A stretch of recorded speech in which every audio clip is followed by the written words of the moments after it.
हाय दोस्तों। तो आज की किस्त में फंगलंग शाशी से पूछता है कि क्या तुम मुझसे प्यार करती हो। इस पे शाशी थोड़ा सा कंफ्यूज होकर इससे जवाब देती है कि वेदर में मुझे समर पसंद है लेकिन मुझे विंटर भी पसंद है, और खाने में मुझे फ्राइड चिकन बहुत ज्यादा पसंद है लेकिन मुझे केक भी पसंद है। यानी मुझे सभी कुछ अच्छा लगता है और मुझे नहीं पता कि प्यार क्या होता है, लेकिन मुझे ये पता है कि मैं तुम्हारे बगैर नहीं रह सकती। मुझे तुम बहुत पसंद हो, मुझे तुम्हारे साथ टाइम स्पेंड करना बहुत अच्छा लगता है। फंगलंग इसकी तरफ देखकर कहता है कि मुझे तुम्हारी कोई बात भी समझ नहीं आ रही, और रोने लगता है और इससे कहता है कि तुम मुझे अब एक स्टोरी सुनाओ। और फिर शाशी से स्टोरी सुनाती है और बताती है कि कैसे लिटिल चाय और फांग एक दूसरे से प्यार करते थे, लेकिन एक बार लिटिल चाय को फांग को हमेशा के लिए छोड़ के जाना पड़ गया था। फांग रोने लगता है और कहता है कि मुझे ये एंडिंग बिल्कुल भी पसंद नहीं आई। और फांग कहता है कि लव स्टोरी की तो हैप्पी एंडिंग होनी चाहिए, तुम कुछ भी करके लिटिल चाय को फांग के पास ही रहने दो क्योंकि फांग उसके बगैर नहीं रह सकता। शाशी से कहती ठीक है, मेरी स्टोरी में शायर फांग साथ ही रहेंगे। शाशी से स्टोरी सुना ही रही होती है कि इसकी भी आंख लग जाती है। क्योंकि शाशी बैठी होती है तो इसका सर नीचे झुकने लगता है, जिस पे फांगलंग अपना हाथ इसके सर के पास लेके जाता है और अपने कंधे पे इसका सर रख देता है। यहाँ पे फंगलंग शाशी से बात कर रहा होता है और पता चलता है कि फंगलंग की याददाश्त नहीं खोई थी, वो सिर्फ शाशी के साथ एक ड्रामा कर रहा था। और कहता है कि अगर मुझे हमेशा के लिए ही मेमोरी लॉस का नाटक करना पड़े तुम्हें अपने साथ रखने के लिए, तो मैं ऐसा ही करूंगा।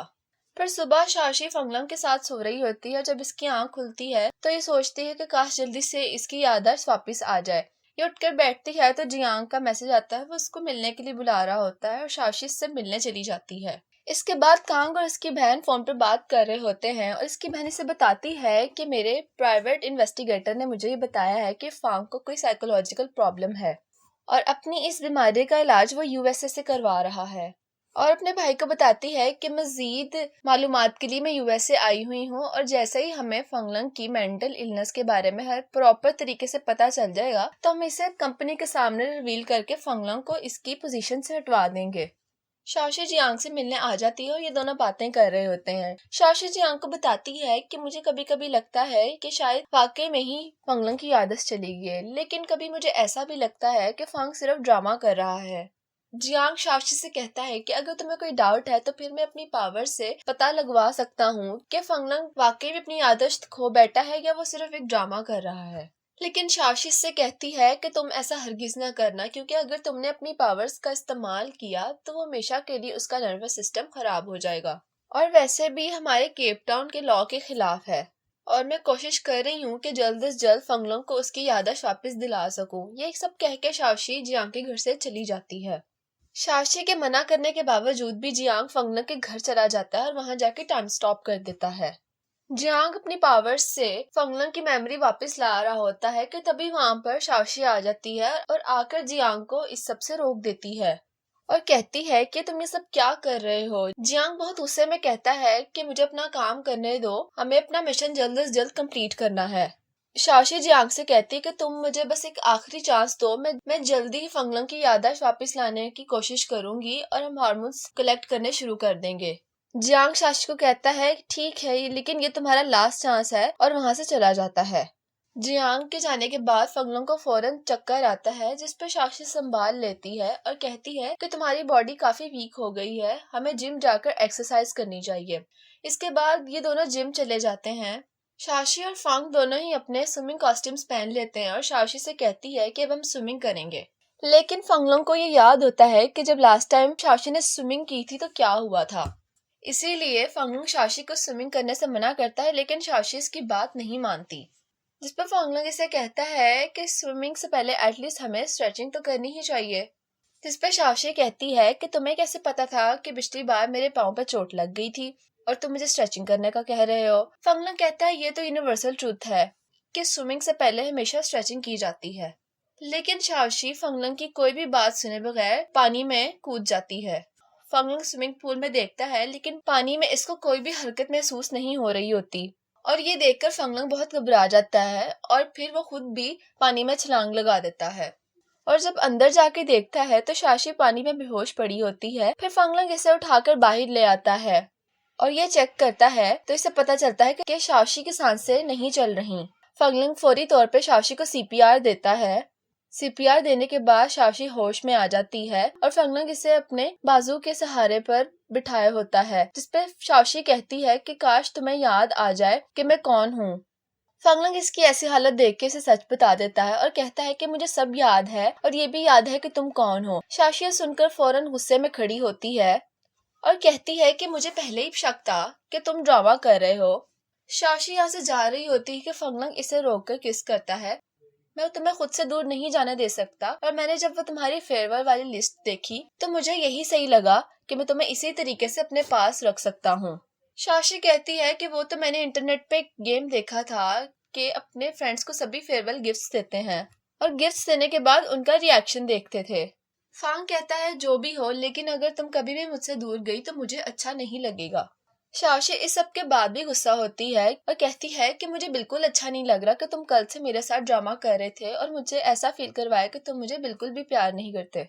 इसके बाद शाशी और फंगलंग एक जगह पर बैठे होते हैं जहाँ पर शाशी फंगलंग से उनके रिलेशनशिप के रूल्स की एक लिस्ट बनवाती है, जिस पे फांग फर्स्टली लिखता है कि फंगलंग कभी भी शाशी से झूठ नहीं बोलेगा और सेकेंडली कि फंगलंग कभी भी दोबारा मेमोरी लॉस का ड्रामा नहीं करेगा। फिर शाशी कहती है कि अगर तुम भी कुछ ऐड करना चाहते हो तो कर सकते हो। तो इस पे फंगलंग डायरी में लिखता है कि शाशी कभी भी फंगलंग को बिना बताए उसे छोड़कर नहीं जा सकती। तभी वहाँ पे मिस्टर हान की कॉल आती है और वो इनको बताता है कि तुम्हारी सौतेली माँ को पता चल चुका है कि तुम्हें मेमोरी लॉस का प्रॉब्लम है। इसकी कॉल खत्म होने के बाद फंगलंग शाशी को बताता है कि जब भी बारिश होती है उसके बाद मेरी याददाश्त चली जाती है और जिस भी आखिरी औरत से मैं मिला होता हूँ मैं उसे भूल जाता हूँ, लेकिन मैं तुम्हें कभी भी नहीं भूलता, तुम मुझे हमेशा याद रहती हो। फिर फंग कहता है कि अगर कभी भी किसी वजह से मैं तुम्हें भूल जाऊं तो तुम मुझे फिर भी छोड़कर ना जाना, क्योंकि मैं तुम्हारे बगैर नहीं रह सकता। शाशी सुनकर थोड़ा अपसेट होती है और फंगलंग से डायरी पकड़कर उसमें लिखती है कि शाशी कभी भी फंगलंग को छोड़कर नहीं जाएगी।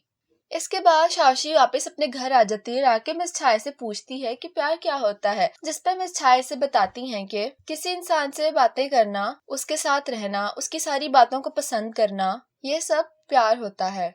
और तुम्हें तो फांग से बहुत ही प्यार है, ये तो सिर्फ तुम्हें देखने से ही पता चल जाता है कि तुम उससे कितनी मोहब्बत करती हो।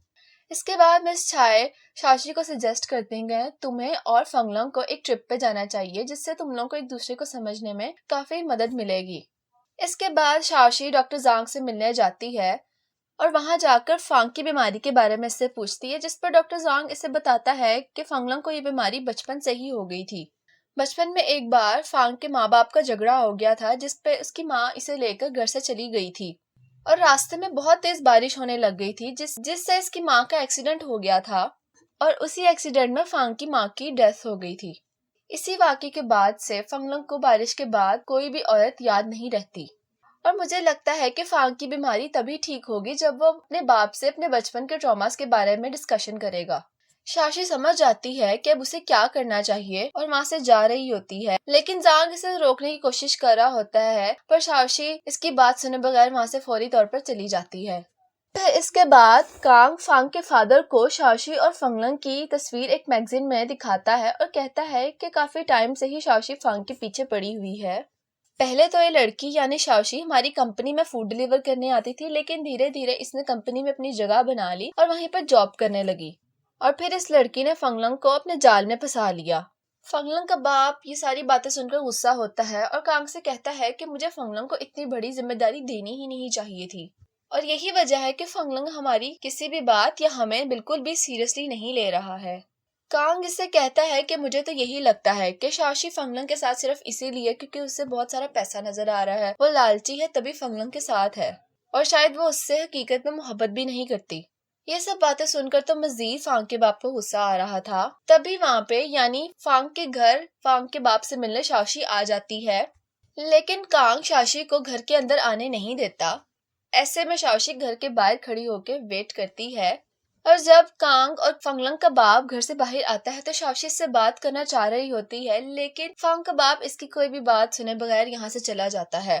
फिर इसके बाद फंगलंग का बाप और कांग एक रेस्टोरेंट में बैठकर खाना खा रहे होते हैं कि तभी वहाँ पे शाशी एज अ वेट्रेस आती है। कांग शाशी को देखकर उसे वहाँ से लेके जाने की कोशिश कर रहा होता है, लेकिन शाशी फांग के बाप से कहती है कि मुझे सिर्फ आपके 10 मिनट चाहिए, मुझे फांग के बारे में आपसे कुछ बहुत ही जरूरी बात करनी है।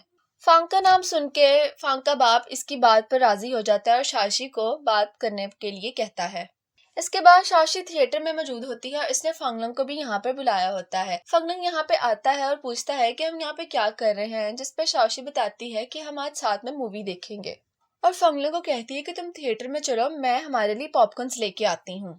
फंगलंग थिएटर में बैठा होता है। जब फंगलंग स्क्रीन पे देखता है तो स्क्रीन पे फांग की माँ और उसके बाप होते हैं और इसकी मदर प्रेग्नेंट होती हैं। फिर आगे वो ये देखता है कि जब वो छोटा था तब भी इसके माँ बाप आपस में बहुत ज्यादा मोहब्बत और प्यार से रह रहे होते हैं। अपना बचपन और अपने माँ बाप को इतनी मोहब्बत से एक दूसरे के साथ पेश आते हुए देखकर फंगलंग रोने लग जाता है। फंगलंग रो रहा होता है कि तभी वहां पे शाशी आ जाती है और आके से चुप करवाती है और कहती है कि तुम्हारी मदर यही चाहती थी कि तुम हमेशा अपनी जिंदगी को खुशी खुशी जियो, ना कि इस तरह अपसेट रह के और दूसरों से अलग रह के। फांग उसे थैंक यू कहता है कि तुमने मेरे लिए इतना कुछ किया, जिस पर शाशी कहती है कि तुम मुझे थैंक यू ना करो, असल क्रेडिट तो तुम्हारे बाबा को जाता है, उन्होंने ही मुझे ये सारी फुटेजेस दी थी। और तभी वहाँ पे फांग का बाप आ जाता है और आके कहता है कि तुमने मुझसे इतनी बड़ी बात क्यों छुपाई कि तुम्हें इतनी बड़ी बीमारी है। जिस पे फांग कहता है कि आपको इससे क्या फर्क पड़ता है, मैं कौन सा आपकी फैमिली का हिस्सा हूँ, और वैसे भी जब आपकी दूसरी वाइफ को ये पता चलेगा तो मुझे कंपनी से निकाल देंगी। फांग ये सब कह के वहां से जाने वाला होता है तो शाशी से रोकती है और इसका बाप इसके पीछे से बोल रहा होता है, जिस पे फंगलंग कहता है कि मेरी मॉम आज जिंदा होती अगर आपने उनपे चीट ना किया होता। इस पे फांग का बाप कहता है कि ये बात सच नहीं है, तुम्हें अगर पूरी बात का नहीं पता तो तुम ऐसे कुछ भी ना कहो। और यहीं पे ये किस्त खत्म हो जाती है।